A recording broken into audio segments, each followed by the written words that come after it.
Bonjour à tous, je suis Guillaume Lalu et je suis ravi de vous retrouver dans ce nouvel épisode de Course Épique. Course Épique, c'est le podcast Running et Trail qui vous fait vivre dans chaque épisode une histoire de course hors du commun. Athlète émérite, coureur confirmé ou anonyme passionné, quand la légende d'une course et la destinée d'un coureur se rencontrent, c'est dans Course Épique qu'elle se raconte. Course Épique, c'est un nouvel épisode chaque mercredi, mais c'est également chaque lundi matin un extrait de l'épisode à venir pour bien démarrer la semaine ensemble. Nous avons donc rendez-vous 2 fois par semaine. Et si vous souhaitez suivre notre actualité au jour le jour et découvrir les coulisses du podcast, je vous donne rendez-vous sur notre compte Instagram courseepique.podcast. Je vous propose de revivre le marathon du Mont Blanc qui vient de se conclure il y a quelques heures à Chamonix avec 3 épisodes hors série qui mettent en lumière des profils de coureurs très complémentaires. Valérie Duhong, une coureuse amatrice qui a débuté la course à pied à 40 ans. Hugo Deck, athlète élite et membre du team Adidas Terex. Et enfin, Chloé Trespoch, athlète de haut niveau en snowboard cross, notamment double médaillée olympique. Un bien joli programme, vous l'aurez compris. Le moment est venu de laisser la place à Hugo Deck qui va partager avec nous ses 90 km du Mont Blanc. Bonne écoute. Salut Hugo. Salut. Bienvenue dans ce nouvel épisode de Course Épique qui est enregistré depuis Chamonix à l'occasion du marathon du Mont Blanc. On est réunis aujourd'hui ici car tu vas prendre le départ dans quelques heures des 90 km du Mont Blanc. Ça va être une première pour toi sur ce format. Comment ça va ? Bah ça va bien. Bon, c'est pas la première fois sur un format de 90 bornes, mais c'est la première fois sur cette course et je suis excité de prendre le départ. Cet épisode, on l'enregistre le 22 juin, qui est une date particulière qui est pour un sport qui est cher à ton cœur, le basket, puisque la nuit prochaine va se tenir... Je sais même pas. Le draft. Ah oui, NBA. avec Victor. Exactement. Pour expliquer peut-être à certains auditeurs qui ne connaîtraient pas le principe, c'est 30 équipes qui vont sélectionner les meilleurs espoirs du basket du monde entier lors de 2 tours. Au total, il y a 58, exceptionnellement 58 et pas 60 joueurs qui vont être sélectionnés cette année. L'idée, c'est de donner aux équipes les moins bien classées lors de la dernière saison les chances d'avoir les meilleurs espoirs de demain pour se renforcer et puis leur laisser du temps de jeu. Et donc, tu l'as dit, les regards vont converger vers le français Victor Wembanyama, français de 19 ans, qui jouait jusqu'à peu au Metropolitans 92 à Levallois, et qui devrait être drafté en numéro 1. A priori, c'est le plus grand espoir et probablement chez les San Antonio Spurs, sur les pas de Tony Parker. Est-ce que tu as prévu de suivre ça pendant ta courte nuit ou pas du tout? Tu as d'autres choses bien plus importantes à faire que de regarder la draft? Non, je pense que j'ai jamais trop regardé la draft. Moi, je préfère regarder si c'est diffusé d'ailleurs. Si, c'est diffusé, mais je préfère regarder les matchs qu'à draft. Mais moi, ce qui me fait rire, c'est qu'il est né le même jour, la même année que ma petite sœur, et ça me fait bizarre de savoir qu'il y a un... Et ta sœur va pas jouer en NBA? Non, et ça fait bizarre qu'il y a un 2004 qui va aller jouer en NBA et qu'on voit cette année battre des mecs qui ont 30 ans, et c'est beau à voir. La jeunesse, la fougue de la jeunesse, tu connais ça, t'es bien placé pour nous en parler. Je vais te demander, Hugo, de te présenter en quelques mots, mais je vais mettre une petite contrainte qui est pas neutre. Tu n'as pas le droit de parler de sport. Alors, qu'est-ce que tu peux raconter de toi, sur ton âge, ton lieu de résidence, tes passions, ta vie, mais qui ne traite pas de sport, puisqu'on va avoir l'occasion d'y revenir plus amplement dans les minutes qui arrivent. Ah bah, je suis bête, moi je fais que courir en fait, toute la journée. C'est un mensonge. Alors moi je m'appelle Hugo Deck, j'ai 23 ans, je suis né à Strasbourg, voilà, j'ai pas mal bougé pour arriver à la fin de mon adolescence dans le sud. Et mes passions, sans parler de sport, c'est dur parce que je suis un grand passionné de sport, je pense que c'est ça qui me prend quand même beaucoup de temps. Mais sinon, les passions à part le sport, moi, franchement, je suis quand même quelqu'un qui est vachement... Vachement focus autour de ça. Ça prend beaucoup de place dans ton quotidien et dans ta vie. Ça prend beaucoup de place. En plus, je vais reprendre les études qui sont... En lien avec le sport. Ok. Tu peux rien dire sur toi, alors, Hugo. Ouais, je peux rien dire, en fait, parce que moi, c'est le sport qui résume ma vie. C'est ça qui est dur. Le ciné, la musique, tout ça. Ouais, moi, j'aime bien la musique. Ça, c'est vrai. J'aime bien suivre... Je suis très rap, très... très musique que souvent on critique un peu, très Jul, très SCH, très... Je ne te juge pas. C'est pas grave. T'inquiète. Mais ouais, la musique, j'adore, ça j'en mets tout le temps. J'ai tout le temps une petite sono sur moi pour ambiancer un peu la team Terex. Comme je suis seul français, c'est important qu'ils aient la culture locale mise en avant, le meilleur de la musique française. Et oui, et j'ai surtout appris à leur dire c'est Marseille bébé. Ok, ils savent le dire. Ouais. Ils savent le dire, et voilà, c'est ça le but. Je te remercie de pas avoir amené ton enceinte pour pas qu'on ait... C'est Jul, ça, c'est Marseille bébé. Ouais, c'est Jul. On n'ait pas de bon d'organiser. Ah oui, un grand classique. Ça y est, je libère les vannes, Hugo, tu vas pouvoir nous parler du sport. On va remonter un peu à ta jeunesse. Elle a été le sport était très présent sous plein de formes. Je l'ai évoqué, il y a le basket, tu vas pouvoir nous en parler, mais il y avait aussi plein de sports outdoor qui ont eu tes faveurs, le canyoning, l'escalade. Est-ce que tu peux nous raconter un peu dans quelle famille tu as grandi, quelle place il y avait pour le sport? Est-ce que il y a une culture sport en fait très tôt dans ta vie et ton entourage? En fait, surtout c'est mon père, je pense, qui a donné ce dynamique très sport. Il a fait tous les sports. Quand je lui dis, il a fait de la plongée, il a fait de la plongée. Quand il a fait d'alpine, il a fait tous les sports. Quand je lui demande quelque chose, il a dit, oh, je l'ai déjà fait ce sport. Et donc, en fait, ça fait que il nous a tout de suite poussé à aller faire du sport avec mon frère, à qui j'ai juste 2 ans de plus. Ça a été très important. Donc, j'ai toujours fait le même sport que mon frère. Donc, ça crée tout de suite un élan de compétition. Belle rivalité très saine.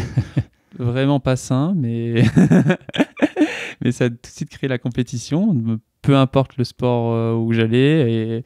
Et ouais, j'ai commencé par le tennis, par du judo, j'ai fait de la gym. Et après, là où j'ai vraiment pris beaucoup de temps, et j'ai commencé avec mon frère, c'est au basket. Et ça, j'en ai fait pendant 10-11 ans.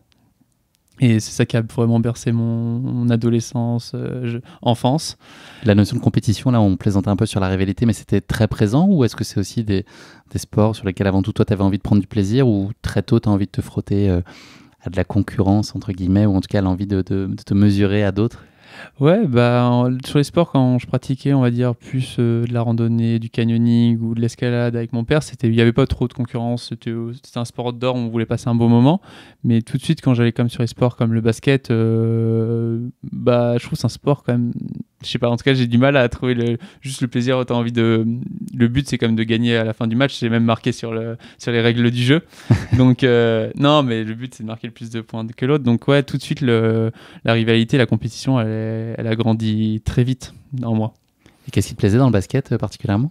Ce qui me plaisait dans le basket, c'était la fluidité, le mouvement. Il y avait un ballon qui circulait toujours. Je trouve que le basket, c'est un sport très rapide, très dynamique. Il y a beaucoup de verticalité dans le basket. C'est ça que j'avais aimé. Et en fait, je pense que j'ai aussi commencé très tôt le basket. Et donc, j'avais des capacités, forcément, quand tu commences à 6 ans, ta technique, elle est super bien à 12 ans pour quelqu'un qui commence un peu sur le tard. Et je pense aussi je suis resté longtemps par facilité au basket, et je me suis pas ouvert tout de suite à d'autres sports parce que j'étais bien dans mon petit monde et j'y suis resté un petit moment. Et le collectif, j'imagine, ça avait aussi sa saveur et son intérêt? Ouais, j'ai vécu, je pense que ça m'a apporté beaucoup de vivre en groupe, de devoir faire des stages de basket, passer du temps hors de ma famille assez tôt, à 10-12 ans, et de devoir se faire une place dans un collectif où souvent il y a des fortes personnalités au basket. Mais je suis quand même content entre elles que ça soit un sport individuel. Je trouve que ça le rend même plus collectif, le fait qu'il soit individuel, parce qu'on est face à face avec notre performance, avec notre dépassement de soi, et que, comme j'en disais à une autre interview, c'est que à la fin, en fait, si tu réussis pas la course, tu peux en vouloir qu'à toi-même, et tu t'en veux pas à un arbitre ou aux autres joueurs, et c'est vraiment ça qui a fait la différence entre le trail et le basket. Prendre ses responsabilités. Ouais, prendre ses responsabilités.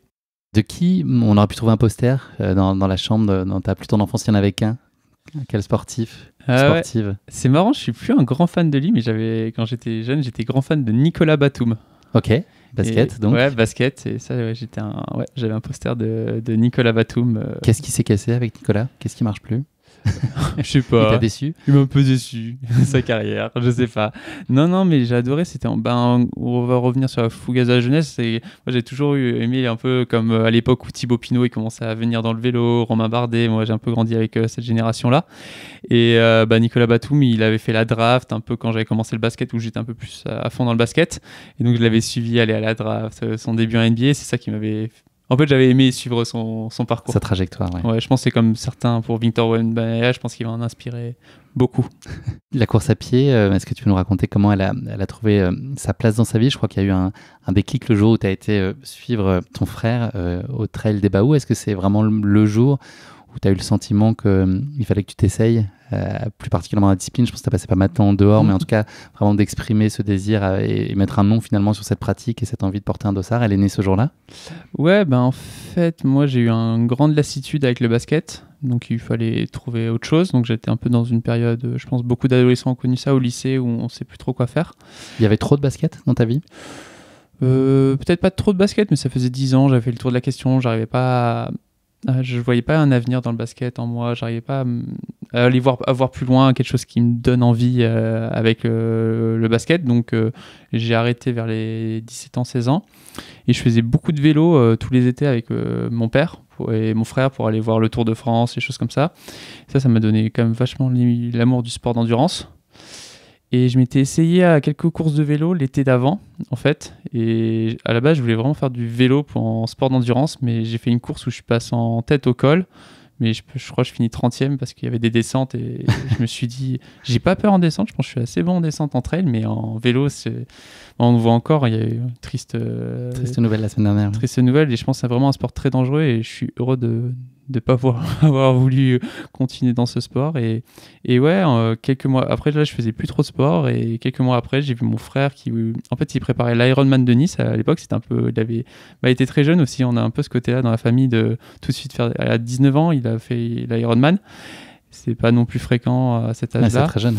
Et pour se préparer, durant l'hiver, il voulait faire un trail et j'étais allé voir un match de basket avec un copain et c'était juste à l'endroit où il y avait l'arrivée du trail et en fait il arrivait pas, il était parti beaucoup trop vite, il était parti avec les premiers alors c'était sa première course de trail, il a fini quasi proche de l'abandon mais il a fini et je trouvais ça super sympa parce que il faisait un parcours où je connaissais un peu tous les chemins et je trouvais ça magnifique de pouvoir s'exprimer sur autant de kilomètres. Et c'est le fait de l'avoir vu aller aussi loin dans l'effort aussi qui t'a plu, cette idée de dépassement et de pousser vraiment dans ses retranchements? Ouais, et surtout, vraiment, c'est la trace un peu, comme quand on met une trace sur Strava et qu'on est fier de la mettre sur Strava, un peu, je trouvais ça trop stylé de faire tout ce tour en courant à fond et en compétition, se tirer la bourre sur cette belle trace, sur ces beaux parcours qu'on peut faire entre elles. Ta première course à toi, ça a été, si je dis pas de bêtises, un trail en tout cas de 10 km à Èze, dans le sud de la France. Ça a été à la hauteur de tes attentes, justement, de ce que tu fantasmais en tout cas en voyant ton frère au trail de Baou? Ouais, c'est ça. Je m'étais déjà un peu préparé. J'avais en gros décembre, elle était en février la course, donc j'avais fait une petite préparation pour ce 10 bornes avec 500-600 dénivelés.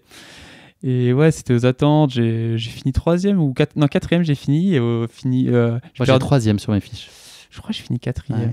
Ouais, je finis 4e. Je perds au sprint face à Jérémy Saint-Voirin. Et ça me fait rire. Tu finis au sprint pour la 3e place. Ouais, exact. c'est ça. Exact. C'est exactement ça. Et ça me fait rire. Je regardais par exemple les gens qui avaient vu ma story. Là, j'ai vu ce gars qui me gagne à mon premier trail. Et ça me fait rire qu'il continue encore à me suivre en fait. Et je crois qu'il fait plus trop de courses à pied. Mais ça me fait rire qu'il me suive encore.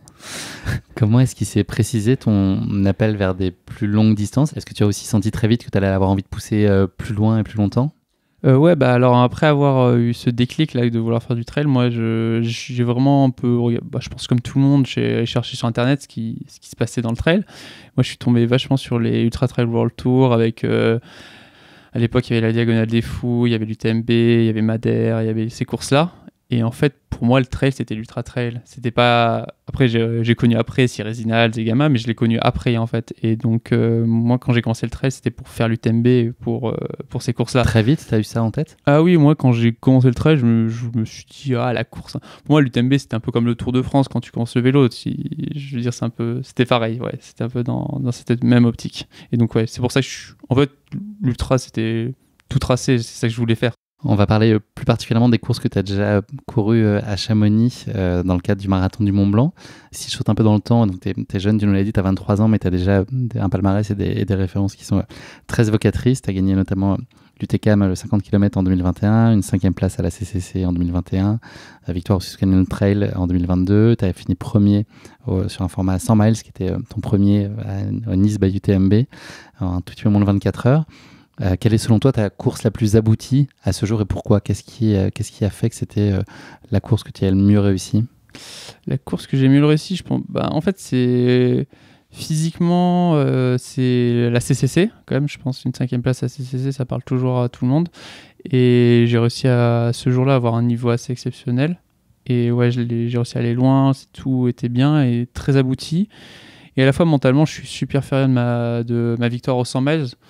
J'étais parti un peu comme favori, mais bon, j'avais aucune expérience sur 100 miles et j'ai réussi à bien gérer, j'ai pas fait de bêtises. Ça met une pression, là, c'est d'avoir la cote la plus élevée, d'être attendu alors qu'on n'a pas de référence sur la distance? Non, sur le 100 miles, j'avais vraiment envie de finir, parce que comme je pense peut-être tu en reviendras, j'ai fait quelques abandons déjà en trail. Et en fait, quand tu pars pour de l'ultra, pas t'as 50% de chance de finir, mais le but, moi j'ai envie d'augmenter cette pourcentage de chance que je puisse finir en fait à chaque course, et je suis fier de moi sur le 100 miles d'avoir tout mis en place pour finir la course. Et en fait, je remarque de plus en plus que si je finis la course, je fais un bon résultat. C'est quoi ce que tu juges aujourd'hui là, si on te met devant un miroir et que tu dois apprécier tes qualités physiques et mentales? Tu viens de parler de la partie mentale aussi. Où est-ce que tu vois encore des zones de progression auxquelles tu t'attaches? Et puis où est-ce que tu penses que tu as des acquis ou développé des compétences fortes en les travaillant? Enfin voilà, où est-ce que tu penses que tu as une certaine forme de don et que tu as entretenu par le travail? Et puis des choses qui sont encore à améliorer, tu penses, pour la suite? Ouais, bah je pense que j'ai des bonnes capacités. J'aurais eu des bonnes capacités pour faire du marathon trail, même plus, limite. J'ai rapidement fait des bonnes places, quand même. J'avais fait une 6e place au Ventoux assez rapidement. Je veux dire, c'est un marathon trail, donc j'ai assez des capacités pour grimper vite, pour aller vite d'un point de vue purement physique. Et là, ce qu'il faut améliorer, c'est la capacité à monter, descendre, à continuer à avancer, à keep going et d'encaisser en fait ces distances qui sont très longues. Mais je pense que c'est aussi pour ça que je suis allé vite sur Ultra, pour acquérir toute cette expérience. Je pense qu'on ne peut pas l'acquérir si on n'y va pas sur une course en fait. Et la tête? Et la tête, elle tient en toutes circonstances, ou est-ce que tu as le souvenir d'avoir eu des moments de fragilité? Enfin, comment là aussi tu te juges? Je me juge assez. Je me juge. Je sais pas si je suis dur ou pas, mais je pense que je suis assez fragile mentalement encore. Je pense qu'il y a beaucoup de travail encore à faire sur la combativité, sur les moments de doute, sur les moments où en fait tout le monde a mal, mais c'est normal, tout le monde a mal. Il faut continuer à se faire encore plus mal. Ouais, ça j'ai vraiment envie de travailler. C'est des moments que tu connais en course, là, les moments de doute dont tu parles, ou est-ce que ça peut t'arriver en allant sur une ligne d'arrivée, d'être dans des dispositions qui ne sont pas optimales mentalement? Ouais, je pense que il y a vachement aussi un peu le mindset avant course, comment les semaines d'entraînement se sont déroulées, ou les quelques jours avant sur les sensations. Mais parfois, je pense qu'il ne faut pas trop se fier aux sensations, il faut juste y aller et penser à soi et se battre. Et parfois, oui, pour exemple, Madère, la dernière course, j'avais pas des grandes sensations les jours avant, mais je suis pas fier de moi de pas peut-être m'être plus battu sur la fin, on va dire, et d'avoir douté de moi en fait pour réussir à finir. Mais ouais, c'est que parfois il y a des moments un peu de doute, mais ça fait partie du jeu en fait de l'ultra. On sait pas ce qui va se passer sur la course. Ce qui compte, c'est finalement comment on compose avec ces doutes-là. Qu'est-ce qu'on en fait? Ouais, c'est ça. J'ai commencé à travailler avec un préparateur mental maintenant depuis Madère, et c'est vachement ça en fait. C'est que faut être juste focus sur soi-même et essayer de se battre avec les armes qu'on a ce jour-là. Et en fait, il y a un objectif, c'est d'aller voir cette ligne d'arrivée, et il faut juste tout composer, faire au mieux pour aller la voir. Les abandons, tu l'as évoqué il y a quelques instants, mais il y en a eu notamment un sur la TDS l'année dernière et plus récemment au Mute. On parlait de gestion et de mental, de tout ça. Est-ce que à froid, est-ce que tu arrives à vite passer à autre chose et la raison prend le pas sur les émotions, ou est-ce que c'est quelque chose que tu traînes longtemps et qui te pèse? La TDS, c'est un abandon logique. J'avais grandi des pieds, en fait. J'ai pris 3 cm l'année dernière, j'ai pris une demi-pointure, assez tard quand même, à 23 ans. Et en fait, je me suis cassé les ongles de pied de l'avant. Donc tes chaussures n'avaient pas grandi, elles, pendant non, longtemps. Et en fait, j'ai pas changé je me suis pas adapté, en fait, j'ai fait une bêtise sur ça. Mais j'ai accepté assez vite cet abandon parce qu'en fait, c'était une faute qui arrive, mais c'était une faute. Voilà, et c'est pour ça que j'ai vite rebondi sur Nice. Et à Nice, j'ai fait un très bon résultat. Je suis fier de moi de ce résultat. Mais à Madère, c'était un peu plus dur parce que l'entraînement était bien. Je pense que j'avais tout bien calé. Et je sais pas, il y a eu un jour un peu sans où j'ai pas réussi physiquement à être à 100% et à réussir à me battre peut-être à ce physique qui était à 90%, voilà. Et c'est là où c'est un peu plus dur de rebondir en fait. Et c'est même ça que j'ai peur demain, mais je pense que la frustration que j'ai eue à Madère m'aidera demain pour me battre. Tu refais des scénarios de course justement quand tu abandonnes a posteriori? Est-ce que tu réimagines, tu te dis et si, et j'aurais pu, et pourquoi j'ai pas fait ça, pourquoi j'ai pas serré les dents jusqu'au ravito d'après? Non? Ouais, souvent ça c'est un peu c'est souvent facile de le dire, je pense, après course, de dire j'aurais pu juste serrer les dents, j'aurais pu me poser, j'aurais mangé quelques barres, j'aurais pris mon temps et je serais allé jusqu'à la fin. Mais moi, en fait, comme quand je fais de l'ultra trail, c'est pas pour être un randonneur, c'est pour être un coureur. Et ça, j'ai un peu du mal parfois à l'accepter, que c'est pas grave de randonner sur 15-20 bornes à la fin et il faut réussir à aller voir cette ligne. Et c'est ça que j'essaye aussi de travailler. En plus, quand on va sur des formats en plus comme 100 miles, qui sont encore différents que les 100 bornes. Et c'est souvent 2 fois plus long. Et donc, il faut encore accepter plus cette randonnée, entre guillemets, à la fin. Et c'est ça que après course, oui, c'est toujours simple après course, mais non, je passe vite à autre chose quand même. Je regarde vite de l'avant, j'essaie tout de suite de me projeter. Tu es jeune, tu nous l'as dit, tu as 23 ans, mais tu as aussi une vision long terme de ta carrière, et notamment sur la gestion des blessures et l'idée de se préserver. Est-ce que ça peut être aussi un des critères pour parfois mettre le clignotant et t'arrêter parce qu'il faut préserver ton intégrité physique et puis que tu es en train de construire une carrière au long cours et que c'est pas le moment pour se blesser ou tenter des choses alors que tu as l'avenir devant toi? Ouais, c'est ça. Parfois, quand je suis pas à 100%, je me dis, à quoi bon de me mettre? Parce qu'en fait, je trouve que chaque ultra, quand t'abandonnes à 30 bornes et où tu finis pas dans le même état physique à la fin. Et ouais, parfois c'est un peu ça qui vient en dessous. Je veux dire, qui vient sur moi et qui me dit ah non mais pas la peine de le finir. Là, tu vas juste te casser, te griller pour toute la saison d'après ou pour la saison qui suit. Et donc ouais, parfois il y a ça qui vient en jeu. Et je pense ce qui est important, c'est faire le tri de l'information entre le moment où il faut abandonner parce qu'il y a vraiment un risque de blessure et le moment où il faut baisser la tête, ou s'il n'y a pas de risque de blessure, c'est juste que ça fait très mal, mais c'est le jeu. Tu es un coach mental aujourd'hui, tu l'as dit. Est-ce que tu peux nous parler de l'équipe qui t'entoure? Est-ce qu'il y a d'autres personnes aujourd'hui autour de toi? Alors, tu as un team Adidas Terex, mais voilà, est-ce que tu as une garde aussi plus rapprochée? Ouais, j'ai un entraîneur physique qui s'appelle Thomas Pigua. Donc voilà, j'ai un entraîneur mental et qui s'appelle Maxime Reiss. Et souvent, c'est mon père qui fait mes assistances sur les courses. Donc ça, on va dire, c'est un peu ma garde rapprochée. Et donc avant ça, à l'issue de la TDS, en fait, tu avais fait le choix finalement de te séparer de l'équipe et du coach en particulier qui t'entourait. Il y avait aussi cette soif d'indépendance et toi de pouvoir finalement composer sans restriction et à ta façon ta préparation, ton entraînement, en allant piocher des références un peu à droite à gauche, en tout cas sortir d'un cadre peut-être un peu trop contraignant pour toi, ou trop rigide. Ouais, et en fait, c'est là où je me suis rendu compte de tout l'inverse. En fait, c'était que j'avais un entraîneur pendant 2-3 ans que j'écoutais à moitié, où je faisais pas mal à ma tête. Et je suis sorti de cette indépendance pendant 2-3 mois, et en fait, finalement, je suis revenu vers un entraîneur à qui je fais plus confiance en fait sur ce qu'il me donne. Et surtout il y a une communication où il croit en moi, il croit en moi, mon ancien entraîneur croyait en moi aussi, mais il croit en mon intelligence à faire un planning aussi. Donc il y a plus une discussion sur un entraînement qu'on fait à deux, et c'est là où je suis content, c'est que j'ai retrouvé en fait une indépendance. En fait, j'ai retrouvé une vraie collaboration où on crée un truc à deux sur en fait, un entraînement, parce que je peux pas suivre un entraînement si je l'ai pas réfléchi moi aussi dessus. C'est des périodes que tu aimes bien, les périodes d'entraînement, enfin ça fait partie intégrante, mais est-ce qu'il y a des matins, c'est la punition d'y aller, ou est-ce que tu as une espèce d'enthousiasme constant, quelles que soient les séances? Est-ce que tu prends globalement beaucoup de plaisir, ou est-ce que parfois ça peut être une contrainte et un moyen pour une fin qui serait la course? Ouais, bah moi j'adore l'entraînement. Je pense que là les 10 derniers jours, la dernière semaine, ça a été c'est les semaines que j'aime pas en fait, c'est les semaines avant course. La redescente, l'affûtage. Ouais, en plus on se sent pas bien, on se sent un peu tout mou parce qu'on récupère, le corps il reprend un peu la fatigue pour rebondir. Et ouais, moi l'entraînement j'adore m'entraîner, mais surtout j'adore m'entraîner de manière très lente en montagne. Ça je fais beaucoup. Parfois j'ai un peu plus du mal à bouger les fesses pour être sur un certain rythme à certains moments. Donc ouais, ça c'est un peu plus dur. Mais en fait, pour moi, le plus dur, c'est quand il y a vraiment un plan à suivre, où il faut ce jour-là faire cette séance-là. Moi, là où je suis assez bon, c'est quand le matin, il y a un gars qui fait « Ah, j'ai un 3 x 20 minutes à faire avec toi », bah, je fais le 3 x 20 minutes avec lui, et après, j'essaie de composer comme ça. Mais parfois, il faut que je sois un peu plus rigoureux, et c'est là où c'est un peu plus dur pour moi. Mais j'adore l'entraînement. C'est juste que parfois, j'ai un peu du mal avec l'entraînement trop carré.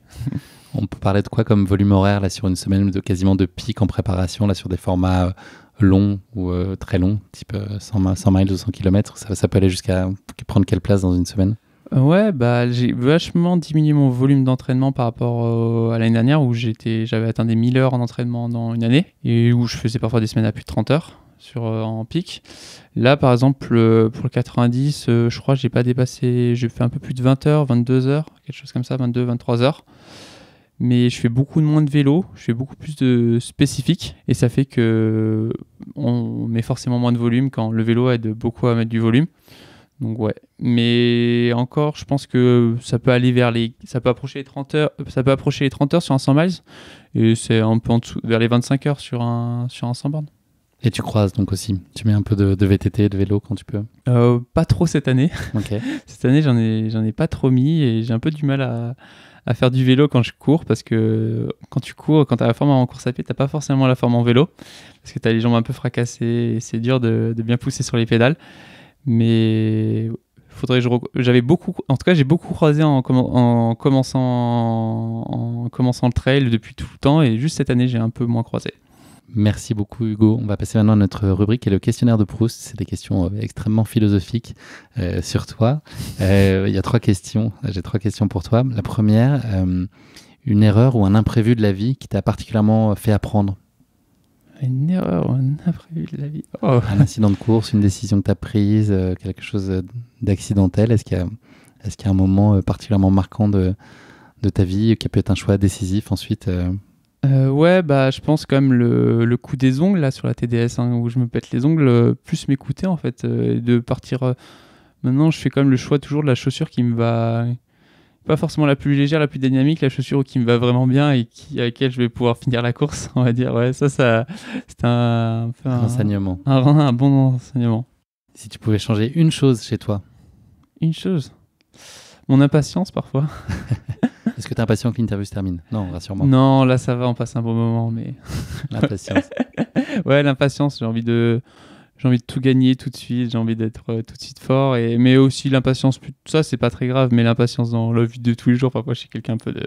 Et sur les sentiers, ça peut te jouer des tours aussi, cette impatience-là? Oui, ça rebondit sur, je pense, sur certains abandons, où je pars peut-être trop vite sur des courses, où j'en mets trop tout de suite, et... C'est souvent caractérise quand même d'un coureur foufou, un peu d'un caractère comme ça, et je pense que c'est cette impatience, un peu cette excitation que j'ai sur les courses qu'il faut un peu canaliser à la Ludovic Pomeroy sur la TDS qui m'a mis une belle leçon. Elle était belle cette leçon, pas tant à toi qui l'ai donnée, mais en tout cas, quel beau moment cette victoire de Ludo. Dernière question, la qualité que les autres te donnent? Quand je fais quelque chose, je le fais à fond, on va dire. C'est que soit je le fais, soit je le fais pas. Si j'ai pas envie de le faire, je le fais pas. Et c'est un défaut, en fait. En fait, c'est mon défaut. Je pense que c'est même ça, peut-être mon défaut. Et à la fois ma grande qualité, c'est que quand j'ai pas envie de faire quelque chose, je le fais pas. Mais quand j'ai envie de le faire, je le fais avec passion, avec amour, et je le fais à 100%. Et c'est mon défaut et ma qualité en même temps. Merci beaucoup. Tu t'es très bien sorti de cette question de Proust. Je vais maintenant présenter les 90 km du Mont Blanc, qui est la course qui va nous intéresser plus particulièrement aujourd'hui. Donc, elle s'inscrit dans le cadre du marathon du Mont Blanc qui a vu le jour en 1979. Je suis sûr que tu le savais. Cette compétition, elle a été initiée par le club alpin français de Chamonix. Et pour sa première édition, il y avait 450 participants. C'est le club des sports de Chamonix qui est désormais à la tête de l'organisation de ce marathon du Mont Blanc depuis 1984. Durant 24 ans, le cross du Mont Blanc et ses 23 km continuent de se développer, mais ne dépassent que très rarement les 1000 participants. En 2003, le cross du Mont Blanc prend un tournant et change de format pour devenir le marathon du Mont Blanc avec l'ajout d'une nouvelle course, le 42 km. S'ensuit la création du 10 km, plus accessible au grand public. Dès lors, les inscriptions augmentent de façon exponentielle au point de devoir limiter en 2010 la participation des coureurs sur le cross et le marathon. Le marathon du Mont Blanc continue encore son développement avec l'arrivée successive du kilomètre vertical en 2011, des 80 km du Mont Blanc en 2013 et enfin du duo étoilé de la Young Race Marathon en 2015. Le marathon du Mont Blanc a également accueilli les championnats du monde de skyrunning en 2014. En 2017, le marathon du Mont Blanc intègre les Golden Trail Series. Et en 2018, le 80 km du Mont Blanc s'allonge pour devenir le 90 km du Mont Blanc qui fait un peu plus souvent. L'événement compte aujourd'hui chaque année 11 000 coureurs et donc 8 courses. Et pour parler plus particulièrement du 90 km qui offre plus de 6 000 mètres de dénivelé positif qui va nous intéresser donc plus particulièrement aujourd'hui. Le parcours évolue de 1000 à 2500 mètres d'altitude et propose à ses participants très majoritairement masculins, 88%. Un terrain qui est réputé technique et exigeant. Donc tu auras l'occasion de nous le confirmer ou infirmer dans quelques heures maintenant. Et puis au palmarès de cette course, il y a des noms très emblématiques de la discipline. Chez les féminines, Caroline Chavreau, Mimi Kotka, Cathy Scheid, Hilary Girardi, que j'ai eu le plaisir de recevoir très récemment. Et chez les hommes, François Daen, Michel Lannes, Xavier Thévenard, Martin Kern. Enfin, voilà, j'ai cité beaucoup de Français, mais voilà, ça fait un joli tableau d'honneur. On a hâte de connaître la suite. Maintenant que la description de la course a été faite, c'est le passage de la question qui pique du podcast. Voilà, c'est un moment extrêmement angoissant. C'est une petite question très gentiment piège, hein, je taquine, mais ça va très bien se passer. Ça va être un vrai faux aujourd'hui. Ok. Donc non, c'est même pas un vrai faux, c'est un QCM. Il y a une bonne réponse parmi Non, mais trois j'aime pas réponses que je l'école. te Je sais pas propose. si tu avais lu un peu des interviews. Moi, j'aime pas trop l'école. Je suis sûr que tu vas t'en sortir avec brio. C'est une question sur le club des sports donc, de Chamonix, qui est organisateur de ce marathon du Mont Blanc depuis 1984. Il a une particularité, ce club, parmi les trois propositions que je vais te faire. La première, c'est que depuis 1924, au moins un athlète... 24 1924, ouais, depuis 99 ans. Ouais. Au moins un athlète du club a été sélectionné à chaque JO d'hiver. Ça, c'est la première affirmation. La seconde, c'est 50% des habitants de Chamonix y sont licenciés. Et la troisième, c'est que c'est le premier club à avoir lancé une section de hockey sous glace. Moi, je pense que c'est la première proposition. Et le hockey sous glace, on en faisait pas mal à Staps à Toulon. Donc, je pense que c'est pas forcément Chamonix qui l'a lancé. Donc, je pense la première proposition. Attends, alors, t'as la bonne réponse, bravo. Et t'as fait du hockey sous glace. Ah, sous glace. Ah non, le hockey, ouais. Non, dans l'eau, moi, je pensais, pardon, j'ai pas... Ouais, j'écoute Tarpolo, pas les ouais. questions, tu vois, je suis pas bon à l'école. Le focus. Non, bah alors, en tout cas, tu as trouvé la bonne réponse. Et quand même, il faut que je raconte parce que le hockey sous glace, ça existe. Ça peut Sous paraître glace, complètement dingue. C'est un sport qui est peu pratiqué, bizarrement, et très dangereux et qui se joue dans des lacs gelés. Et donc, les joueurs, ils évoluent en apnée sous la glace. Ils sont équipés d'une combi de plongée, de palmes, d'un masque, d'un tuba et d'une crosse. Le palais flotte et est donc en permanence collé à la glace surfacique. C'est technique. Les joueurs, ils évoluent en nageant sur le dos. Ils essaient de pousser le palais dans les buts, également sous la glace. Et les équipes sont composées de 2 joueurs qui se relaient pour pousser le palais. Et chaque joueur fait des apnées d'en moyenne 30 secondes avant de retrouver le trou dans la glace qui lui permet de retrouver l'air de la surface. Ah, c'est pas subaquatique. Non. Je sais pas si tu as déjà vu ça. Non. Ils se mettent dans une piscine Ouais. et tu as un palais qui est au fond de l'eau et ils font du Ah, ok, hockey ouais, ça, comme c'est ça. encore une autre version. Ouais, c'est encore une autre version. Là, c'est ok sous glace, c'est encore autre chose. Donc voilà, je cherchais un truc un peu déconne sur une section un peu de sport d'hiver. Donc j'ai trouvé que le hockey sous glace existait. c'est pas Donc, mal, je te remercie. J'ai appris des choses aussi grâce à toi sur ça. Bravo, tu ne t'es pas laissé avoir par ma proposition de réponse erronée sur le hockey. Je pense que tu es à la vanne. On va donc continuer de briser la glace, puisqu'on va parler maintenant plus particulièrement des 90 km qui te tendent les bras dans quelques heures. Le marathon du Mont Blanc, tu connais. Tu nous l'as dit brièvement tout à l'heure. Tu as été en 2017 20e sur la Young Race, puis 5e en 2018. C'est un format d'environ 14 km pour un peu plus de 1000 mètres de dénivelé positif. Quel souvenir tu en gardes? En tout cas, la première participation, c'était il y a 6 ans. Voilà, c'était des balbutiements sur tes compétitions relevées de ce type-là. Qu'est-ce que tu gardes comme souvenir et puis comme expérience ici à Chamonix? Qu'est-ce que tu as gardé de l'époque? Qu'il faut avoir son matériel obligatoire déjà parce qu'en fait je finis pas 20e. Je me suis pris une pénalité de 10-15 minutes sur la Young Race parce que je suis parti parce que dans les courses dans le sud tu pars et c'est pas grave. Problème de chaussures, pas la bonne taille? Non, non homologué. Là j'avais juste pas ma couverture, j'avais rien en fait, j'étais parti avec une petite flasque et Tu t'es fait contrôler à l'arrivée? à l'arrivée et Rétrogradation. Donc je me rappelle de ça et surtout je me rappelle que la soirée de terminale m'avait fait beaucoup de mal sur fin juin, donc je pense que si on a des soirées étudiantes de fin d'année, le marathon du Mont Blanc, c'est pas très compatible. C'est pas très compatible. Parce que tu avais bu que de la limonade, c'est ça, à la soirée étudiante? Ouais, c'est Jägermeister, ça m'a pas aidé. Quand même pas Jägerbomb. À Jägerbomb en plus. Ah ouais, encore pire. Et la 5e place, j'étais content, là, c'était une belle progression, une bonne revanche mais ouais, j'ai jamais trop connu sur cette Young Race des sensations incroyables. C'est marrant. C'est un endroit où tu aimes bien venir, Chamonix, pour courir, pour les courses. Voilà, le marathon du Mont Blanc, ça a une saveur particulière pour toi? Ouais, je me sens super bien à Chamonix. À chaque fois, la première fois que j'y suis allé, en fait, c'était pour le trail. J'y étais jamais venu avant. Et oui, c'est un endroit mythique avec ses montagnes, avec tout cet environnement. Tu marches, tu parles à 4 personnes. C'est assez particulier. Et ouais, j'aime bien y passer du temps. Est-ce que tu as fait la préparation que tu voulais? Est-ce que tu te sens en pleine possession de tes moyens? Tu peux tout nous dire, ce sera diffusé après la course. Donc tu vois, tu peux tout révéler. Tes concurrents n'entendront rien. Je pense que si je leur dis que j'ai fait la pire des préparations, c'est pas pour ça qu'ils vont changer leur course. Hein. S'ils changent leur course parce que j'ai fait une bonne ou une mauvaise préparation, il faut qu'ils fassent une préparation mentale aussi.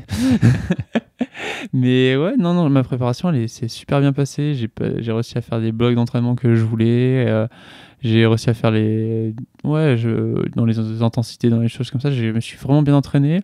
Un peu des sensations un peu bizarres là avant course où je me sentais un peu mou, mais c'est toujours un classique de la période, ce que tu disais, non? En tout cas, ouais, c'est toujours un peu comme ça. Je me sens toujours un peu mou avant course. Et donc, en tout cas, la préparation, au-delà de l'affûtage, était parfait. Donc, j'espère que ça va se produire demain.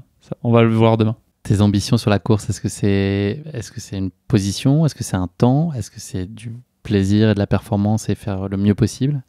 Bah ouais, je pense que c'est comme je disais juste avant, je pense que si je finis la course, en fait, je suis quelqu'un avec des capacités physiques et qui forcément pas tellement, qui va pas partir si lentement, même en faisant attention, que forcément, bah, Tu seras placé. je serai bien placé. Et en fait, si je finis la course à peu près dans un bon état et je prends du plaisir sur 80% de la course, ou plaisir même à la fin dans la combativité, on prend du plaisir, mais je reste dans une fluidité relativement longtemps dans la course, je sais que je serai bien placé, donc je pense qu'il faut juste que je pense à moi et le résultat en suivra. J'avais la discussion avec Hilary dans ce même hôtel il y a un mois, Hilary Girardi, qui disait qu'elle se définissait 3 types d'objectifs, enfin 3 niveaux d'objectifs. Donc un niveau plancher, mais qui était déjà en soi un accomplissement, un niveau intermédiaire qui était un peu au-delà de ce qu'elle pouvait imaginer, et puis le Graal absolu. Toi, ça pourrait être quoi, toi, les 3 paliers là sur cette course? J'imagine que tout en haut, c'est évidemment la victoire. Ouais, c'est quoi déjà un résultat qui pourrait te satisfaire? Ouais, bah, moi, comme j'en parle, ouais, je suis quelqu'un de tout le temps satisfait. Je pense que même si je gagne demain, si mes concurrents n'ont pas fait une bonne course et que je gagne dans un temps qui me va pas, bah, je serai heureux, hein, mais je serai insatisfait derrière. Donc c'est vraiment par rapport à toi là, le raisonnement. Ouais, par rapport à moi, je peux toujours être. En fait, surtout, je pense que je suis quelqu'un de toujours insatisfait, même quand je gagne. J'ai un peu ce côté, mais j'aurais pu mieux faire ça, j'aurais pu mieux faire ça. Mais oui, bah après, quand on part sur une course, c'est pour gagner. Donc oui, bah, je pars pour gagner, oui, c'est sûr. Je vais tout mettre en place pour gagner. C'est le but à la fin. Je pense que quand on fait une compétition, c'est en tout cas pour les élites, ou en tout cas pour ceux qui visent la victoire, bah, on part pour gagner. Ça, c'est le jeu. Mais surtout, je me répète, mais je sais que si je finis la course, je finirai dans une bonne place. Donc, si je finis la course, le résultat en suivra. Le cœur du sujet, c'est toi, mais est-ce que tu regardes quand même certains des autres coureurs avec une attention particulière?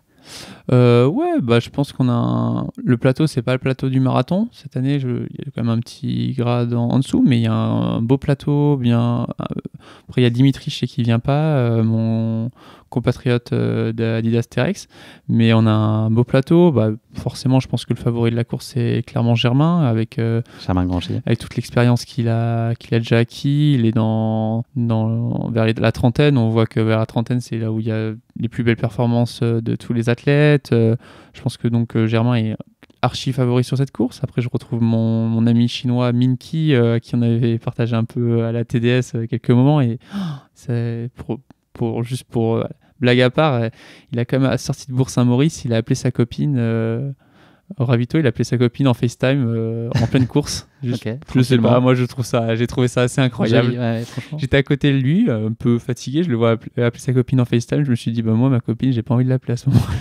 Toi, t'étais sur LinkedIn en train de mettre ton statut à jour, c'est ça? Ouais, c'est ça. J'ai trouvé ça incroyable. Tes mails. J'ai trouvé ça incroyable. Donc ouais, et après on a une grosse densité de Français qui peut forcément podium ou gagner. Mais je pense que c'est une course très ouverte, en fait, il n'y a pas un gros favori qui va écraser la course. Tu as une idée de la façon dont tu veux l'aborder, d'une façon un peu plus stratégique? Est-ce que tu as déjà réfléchi un petit peu à ça? Ouais, bah, l'idée d'un point de vue stratégie, c'est que d'avoir une alimentation très forte, très riche tout de suite, et de réussir à boire le max, et en fait être dans une aisance de course le plus longtemps possible qui permette de vraiment m'alimenter au maximum. C'est vraiment ça ma stratégie, et à la fin on fait du all-in, hein, et on essaie on voit où on en est. Mais partir vite déjà, on n'est pas forcément dans la gestion. Non, dans la gestion pour pouvoir manger, pour pouvoir tout. Non, je pense que c'est toujours le but d'être focus sur moi et sur ma course. Je pense que peut-être dans quelques années, je pourrais faire des stratégies envers les autres, mais j'ai tellement déjà beaucoup à apprendre sur moi-même avant de penser aux autres. L'alimentation sur la course, est-ce que c'est un sujet pour toi? Est-ce que tu arrives parfois d'avoir des difficultés à t'alimenter ou à t'hydrater? Ou est-ce que globalement, tu es plutôt bien loti ou bien préparé? Bah, je suis bien loti d'un point de vue digestif. J'ai jamais eu de problème d'estomac ou choses comme ça. Mais parfois, j'ai du mal, un peu comme tout le monde, quand le sucre, la barre, t'en peux plus, t'arrives plus à mâcher. Ouais, moi, j'arrive pas à mâcher en course, donc j'ai que des choses... j'essaie de faire des choses, de faire passer soit dans le liquide, soit en compote ou sous cette forme-là, parce que moi je n'arrive pas à mâcher en course. Donc oui, c'est ça ma difficulté, mais sinon mon ventre est solide. Le départ, il est prévu à 4 heures du matin. Comment est-ce qu'elles vont se passer là toutes les heures quand on a une course à 4 heures du matin, en tout cas pour toi? Comment ça se passe? À quelle heure tu vas te coucher? À quel moment est-ce que tu dînes? Est-ce que tu prends quelque chose avant de partir? Est-ce que tu te nourris avant de partir sur la course? Ça va être quoi là globalement ta toute fin de journée jusqu'à 4 heures du matin? Je vais jouer à la play avec Peter, ça va être sympa. Peter Engdahl, ouais. Ouais, on loge ensemble. Je remercie un superbe accueil quand même dans la team de Peter. Il paraît qu'il y a un jeu de hockey sous glace vachement sympa sur PS5. Mais on va essayer. Ouais. Hein. Pas très connu, mais... Non, mais blague à part, j'ai essayé de me reposer le plus possible. Essayer de dormir, bien manger. Tu te couches très tôt ou tu n'essayes même pas de te coucher c'est quoi l'idée? Est-ce que ça a du sens d'essayer de se coucher à 8 heures ou est-ce qu'il faut faire comme d'habitude? Je pense que l'idée, c'est que si tu es fatigué, il faut fermer les yeux. Là, avant de venir, j'ai eu un petit coup de barre, j'ai fermé les yeux une demi-heure, ça m'a fait vraiment du bien. Je pense avant course, en fait, faut être très relâché, pas faire d'efforts et dès que tu sens que tu peux un peu partir, faut y aller en fait et rester le plus calme possible avant la course, mais tout en emmagasinant la joie de vivre des gens qui sont venus me supporter. Je pense que c'est important comme j'ai mon père ou ma copine qui viennent, qui font l'effort de venir me voir et je pense que c'est important de partager aussi un beau moment avec eux avant la course pour faire le plein d'énergie. Tu vas remanger avant d'aller sur la course là, entre le probable réveil et les 4 heures du matin? Oui, on peut toujours manger, hein. Manger plus. Manger plus pour courir mieux. Plus de glucides, plus rapide on va. Non, c'est pas vrai ça. Mais oui, non, je vais me prendre un petit déjeuner, et un petit café, un petit déjeuner et après on va y aller. Hein. J'ai une dernière question pour toi, Hugo. C'est une citation que j'ai lue de toi qui dit globalement, c'est peut-être pas précisément tes mots, mais... On me cite maintenant, j'ai des citations de moi. Et je te cite dans un épisode sur toi. T'imagines, là c'est Inception. Ah ouais, c'est incroyable. Et après, dans la prochaine fois qu'on se parlera, peut-être je prendrai un extrait de l'interview où je parle de toi en te citant toi. Et alors là, c'est carrément mindfuck. Je suis si connu. C'est incroyable. Ta pensée, en tout cas, c'est de dire que quand tu deviens très fort, quand tu as un UTMB ou un ultra, ça ne devient pas une aventure, mais une compétition. Ce 90 km, là, tu l'abordes comme une aventure ou comme une compétition? Le fait d'avoir fini pas mal de courses de cette distance, je l'aborde quand même plus comme une compétition, mais avec beaucoup d'humilité, on va dire. Avec le fait que il y a 90, j'en ai peut-être fait 2-3 dans ma vie en fait cette distance. Je l'ai pas fait tant de fois cette distance, donc oui, c'est une aventure qui tend vers la compétition bientôt. Merci beaucoup Hugo. Donc si tu es d'accord, je te donne rendez-vous là dans quelques heures à l'issue de ta course pour venir nous la raconter et puis qu'on ait un débrief à froid de la nuit et puis de la journée de demain qui t'attendent. T'es OK? Ouais, je suis OK. Et je pense que j'aurais vécu toute une vie en fait. C'est parce que tu dis quelques heures, mais moi j'ai l'impression que c'est dans une semaine. Et pour les auditeurs, ça va être quelques secondes. Ouais. C'est ça qui va être étonnant. Merci beaucoup Hugo. Je te souhaite d'être en aussi bonne place demain à l'arrivée que devrait l'être Victor Wembanyama cette nuit. Ouais. Tout en haut. Voilà, c'est ce que je te souhaite en tout cas. Merci. À tout à l'heure. À tout à l'heure.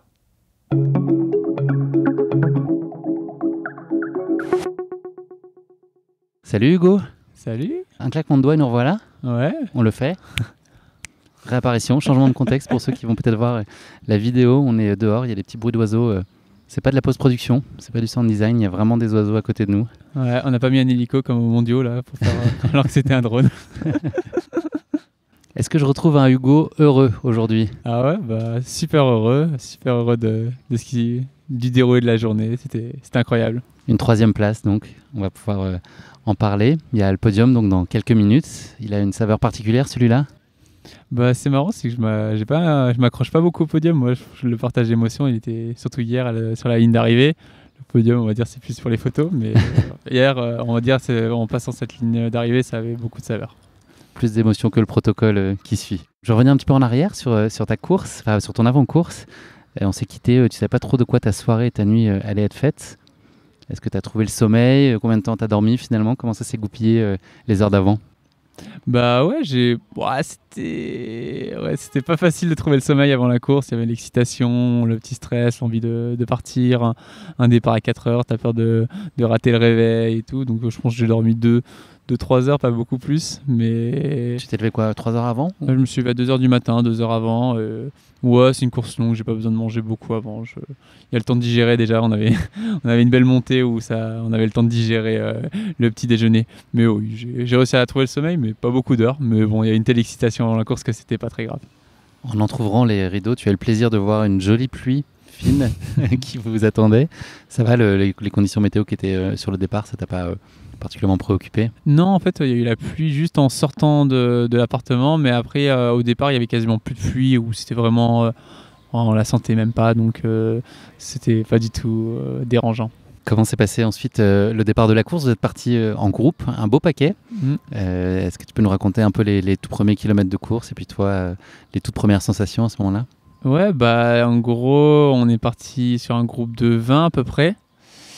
Et donc, ce groupe de 20, on était jusqu'au Buet pendant 3h30 de course. Et après, c'est un groupe qui s'est détaché sous l'impulsion de Dimitri et qui a mis un gros rythme sur Montée de Loria. Ils se sont tous détachés à 7. Et moi, je les ai un peu laissés partir. Qu'est-ce qui a justifié ce choix-là? T'avais pas envie de... C'était pas le moment pour appuyer plus que ça? Ouais, bah sur le moment quand ils ont appuyé, je trouvais que c'était un rythme un peu trop élevé pour ce moment de la course, trop tôt. Il y a une fatigue qui s'installait trop tôt si je gardais ce rythme, mais ça me faisait peur. Je préférais laisser quelques minutes à ce moment-là pour revenir plus tard. Au Châtelard, on est au kilomètre 47, donc sensiblement la mi-course, un petit peu plus. Comment est-ce que tu te sens? Est-ce que tu sens en capacité d'aller un peu faire la chasse devant? Là, tu commences à reprendre des places très progressivement. Est-ce qu'il est encore trop tôt pour jouer?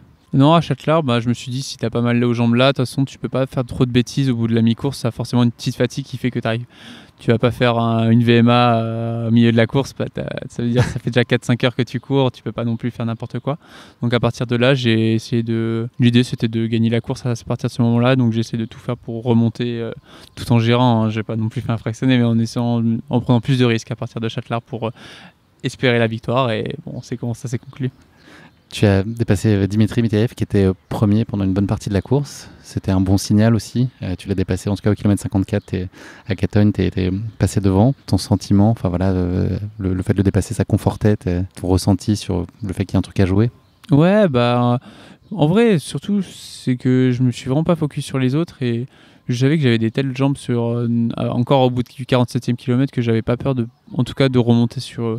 peut-être pas sur tout le monde, mais sur la plupart des gens, parce que je me suis dit c'est pas possible que si j'ai des gens comme ça, je puisse appuyer, que tout le monde puisse tenir le rythme que je vais pouvoir faire sur la deuxième partie. Donc j'étais vraiment confiant, j'avais beaucoup de confiance en moi-même à ce moment-là. Ça fait que j'ai remonté Dimitri, mais pour moi c'était normal à ce moment-là, je trouvais que j'étais vraiment en grande forme, donc ouais, il y avait beaucoup de confiance à ce moment de la course. Ce que tu nous avais exposé hier, de te dire que toi, si tu arrivais à tenir l'allure que tu avais en tête, en ayant des bonnes sensations, forcément ça se traduirait par un résultat qui serait concluant à l'arrivée. C'est exactement ce qui s'est passé hier en fait. C'est l'image à Loria quand je les lâche, en fait c'est juste que je pensais à moi et en fait toute la course je l'ai fini assez frais la course. J'ai déjà fini des courses de manière beaucoup plus marquée et je pense que c'est parce qu'il y a eu une bonne gestion et que la fatigue elle est venue de manière linéaire et donc ouais, et beaucoup de plaisir en fait dans cette gestion et à penser qu'à moi, et le fait que je me suis pas mis dans le rouge pendant des heures et des heures. Tu as rattrapé Antoine au tour, en tout cas on t'a dit au kilomètre 63, on t'a dit qu'il y avait Antoine devant qui était un peu en difficulté, donc tu l'as dépassé quelques kilomètres après, là ça veut dire podium. Est-ce que ça peut éventuellement changer quelque chose là, dans ton état d'esprit? Bah, ça m'a rassuré parce que en fait, ça faisait pas mal de temps que j'étais en chasse-patate sur le podium. Donc bon, ça faisait du bien d'en rattraper un, c'est quand même toujours cool. Mais ça m'a pas changé dans l'esprit le fait que je jouais la remontée pour aller chercher la première place. Donc j'étais toujours un peu... En fait, pour moi, c'était juste un objectif dans les gars que j'avais encore cherché devant, en fait. Donc je crois que je lui ai même pas dit bonjour à Antoine quand je l'ai croisé. C'était... Sympa. On s'entend bien, mais c'était juste sur le moment, j'étais vraiment en focus ouais. Et je pensais vraiment au mec de devant. Donc ça m'a fait un peu du bien, mais ça a rien changé dans mon état d'esprit. Devant, c'était très solide. Voilà, il n'y a pas personne à craquer. En tout cas, les deux têtes n'ont pas craqué. Est-ce qu'il y a un moment où tu t'es dit, OK, je ne pourrais pas revenir sur eux? En gros, c'est que dans la montée de Montanvert, je reviens à 3 minutes. On donne 3 minutes. C'est Simon Duguay qui me dit ça. Je lui fais confiance. Je crois qu'il il a bien fait à la montée. C'était pas un des bénévoles qui m'a dit ça comme ça. Donc ouais, je suis remonté à 3 minutes 2 et en fait, finalement, à Montanvert, ils ont nous repris 4 minutes. Donc, dans la deuxième partie, ils m'ont repris du temps. Et là, je fais là, j'arrêtais pas de donner depuis quelques heures pour remonter. Et j'ai buté à 3 minutes. Et après, ils ont, au fur et à mesure, repris du temps pour finir à peu près à 10 minutes de moi. Donc, vers Montanvert, j'ai commencé à douter. Donc là, tu lâches. En gros, tu te dis que tu pourras pas, et par la force des choses, le rythme tombe un petit peu? Bah, je pense que mon rythme il est pas trop tombé. Je pense que c'est eux qui sont fait une telle guerre qu'ils ont gagné du temps parce que bah forcément quand tu as 1 minute 30 tu vois derrière, tu te dis bah ils sont tout le temps dans la relance. Moi je pense que mon rythme il est quand même resté Constant. il est resté constant. C'est juste que j'avais pas cette guerre qui a fait que je suis allé à leur rythme. Comment se passe la toute fin de course, les derniers kilomètres? Bah, c'était super cool parce que bah, j'avais un copain qui était au milieu milieu de la descente. Il m'a dit que j'avais quasiment 20 minutes d'avance derrière. Devant, on m'a dit je pouvais pas les rattraper. Donc bah, j'ai profité de la dernière descente. J'ai lâché un peu je me suis amusé. Voilà. En plus, j'avais les jambes pas trop cassées. C'était comme une descente où j'arrivais encore à descendre proprement. Donc j'ai pris vraiment du plaisir dans cette dernière descente. Comme une descente en entraînement où tu as envie d'un peu lâcher les chevaux, de prendre de la vitesse. Et après, l'arrivée à Chamonix est toujours exceptionnelle. Tu conclus donc cette course à la 3e place. Tu es 11 minutes derrière Germain. Louison finit lui à moins de 2 minutes derrière Germain. Donc on a vraiment ils sont livrés à mano qui effectivement a dû les servir aussi. En fait qu'ils sont très probablement dépassés, ont poussé plus loin. C'est quoi le sentiment qui domine à l'arrivée? Est-ce que c'est beaucoup de satisfaction, de la fierté, du plaisir? Enfin voilà, comment tu reçois ce moment-là? Ouais, bah je suis fier de moi, de ce que j'ai mis en place. Il y a un drone au-dessus de nous. Quoi? Il y a un gros drone au-dessus de nous, tu entends? Ah ouais, je répondrai après. Non, Okay. Ça fait partie du charme. Ça fait partie du charme. Exactement. Non, mais je suis très fier de moi. Le temps, il est vraiment au-delà de mes espérances. J'étais plus parti sur du plus de 11h30. Et je suis à moins de 11h, donc c'est... 10h47. Ouais, c'est... Pardon, oui, c'est ça, 10h47, 59. Ouais, c'est vraiment beaucoup plus rapide que ce que je pensais. En fait, par rapport à moi-même, je suis fier surtout parce que mentalement, je suis content d'avoir pensé qu'à moi, d'avoir mis les choses que je voulais mettre en place. Et je suis fier de moi d'avoir mis les choses que je voulais mettre en place. Est-ce que tu aurais malgré tout fait une chose différemment, changé quelque chose sur la course? Bah, après course, c'est facile. J'aurais peut-être dû le dire, mais j'aurais dû peut-être prendre plus de risques un peu en milieu de course. On va dire essayer de faire cette remontada un peu plus tôt, qui aurait permis de rejoindre et être un peu plus tôt, à 1 minute, un peu plus les voir un peu plus tôt. Donc ça, oui, j'aurais dû prendre un peu plus de risques et ça aurait changé, je pense, en tout cas, pas l'issue à la fin du résultat, mais en tout cas, ça aurait changé un peu le fait que je puisse prendre ou je puisse gagner ou pas gagner en fait cette course. Mais c'est peut-être une prise de risque un peu plus importante en milieu de course, mais sinon, j'ai pris tellement de plaisir durant tout le long de la course que j'ai rien envie de jeter. Qu'est-ce que tu retiens de ces 90 km du Mont Blanc? Je retiens que j'ai fait ma course et que je suis fier d'avoir fait ma propre course et que je remarque que faire sa propre course, on prend beaucoup de plaisir à penser à soi avant de penser aux résultats autour et du temps. Juste, je suis fier je retiens vraiment de cette fierté d'avoir fait ma course et d'avoir écouté mes sensations et j'en garde un grand sentiment de plaisir. C'est quoi tes rituels de récup? Comment tu as géré ça? Là, tu es arrivé il y a 24 heures. Qu'est-ce que tu fais à l'arrivée habituellement et puis les heures qui suivent? En vrai, après une course, je suis pas très maniaque sur la récup. J'ai soif, je bois, j'ai envie de dormir, je dors. Non, je fais rien de particulier. J'essaie juste de relâcher la pression, de voir les copains parler. Non, je me prends pas. C'est pas le moment. J'ai pas envie de me prendre la tête à ce moment-là. Niveau musculaire, tu fais rien de particulier? Non, je fais rien de particulier. Je marche un peu le lendemain, je vais dehors, je prends le soleil. J'essaie juste d'être bien, de me sentir bien, mais voilà, rien de particulier. Au bout de combien de temps tu recours après une course comme celle-là? Bah, ça dépend toujours. Je pense que peut-être si j'avais fini dans le fight avec Germain et Louison, ça n'aurait pas été pareil. On puise juste en fait les quelques ressources en plus à la fin qui fait que tu prends beaucoup plus de temps à récupérer. Et là, comme j'ai fini un peu plus tranquillement, comme j'étais seul et que je savais que ma place était assurée, bah, je pense que normalement j'ai une reconnaissance de l'UTMB dans 9 jours. Voilà. Ok. Tu parles de l'UTMB, la suite de ton programme là, pour cette saison. C'est quoi tes rendez-vous du côté de Chamonix? Peut-être à La Réunion aussi, c'est possible? Non, je pense pas à La Réunion cette année. Donc, je pense que c'est une course, j'ai encore remarqué avec Madère, ces courses en fait d'île où tu as beaucoup de marches avec des descentes parfois très raides et tout. Et je me sens pas encore assez mature sur des courses comme ça. Je me sens pas avoir la capacité musculaire à accepter une diagonale des fous. L'UTMB, ce qui est dur, c'est que par son niveau aussi, mais je préfère l'UTMB, je pense pouvoir mieux assumer la course comme un UTMB aujourd'hui. Donc c'est ton grand rendez-vous là de deuxième semestre 2023? C'est ça. Parfait. Là, la journée est quasi parfaite, pour ne pas dire parfaite, d'ailleurs elle n'est pas quasi parfaite, elle est parfaite. parfaite. C'est quoi la suite de ton programme? Là, il y a podium dans 38 minutes. Et après? Bah, la suite du programme, podium. Bon, j'ai déjà mangé une glace, peut-être je mangerai une deuxième glace. Et je sais pas, je vais aller peut-être sur les stands, parler, voir le départ du dieu étoilé. Et je fais les ravitaux de mon coéquipier Peter, ami Peter, demain sur le marathon. Beau programme. Voilà. Et retour à la vie normale demain soir? Ouais, retour dans la vie normale à Genève. Et on essaie de au mieux récupérer. Là, peut-être à ce moment-là que je vais faire un peu plus attention sur ma récupération. Merci pour tout, Hugo. C'était 2 super moments entre hier et aujourd'hui. Et puis bravo surtout. Remarquable performance, 3e place. Tu l'aurais signé, tu aurais acheté il y a 24 heures, un peu plus de 24 heures pour le coup, 48 heures. Bravo, en tout cas, c'était un très chouette moment de te suivre et puis un très beau moment aussi d'échanger avec toi. Merci, c'était un très beau moment. Ça m'a fait du bien de parler un peu, peut-être ça m'a fait mon petit psy avant la course. Allongez-vous sur les divans, monsieur Deck. Et puis voilà que tu as des beaux résultats à Chamonix, ça a réussi visiblement Chamonix, donc souhaitons que ça se poursuive dans 8-9 semaines maintenant. Ouais, j'espère que Chamonix portera toujours chance. Salut Hugo, merci. Merci. Merci d'avoir écouté cet épisode. Si vous l'avez écouté jusqu'ici, c'est qu'il vous a probablement plu. Alors n'hésitez pas à noter le podcast et rédiger un avis sur votre plateforme d'écoute favorite. C'est essentiel pour soutenir ce travail indépendant. Cela ne vous prendra que quelques secondes et ça change beaucoup de choses pour le podcast. Et pour être sûr de ne manquer aucune course épique à venir, n'oubliez pas de vous abonner sur votre plateforme d'écoute. Merci encore infiniment pour votre soutien, votre fidélité et vos chaleureux messages que je lis et auxquels je réponds avec un immense plaisir. S'il vous plaît, continuez. À très bientôt pour une nouvelle course épique, évidemment.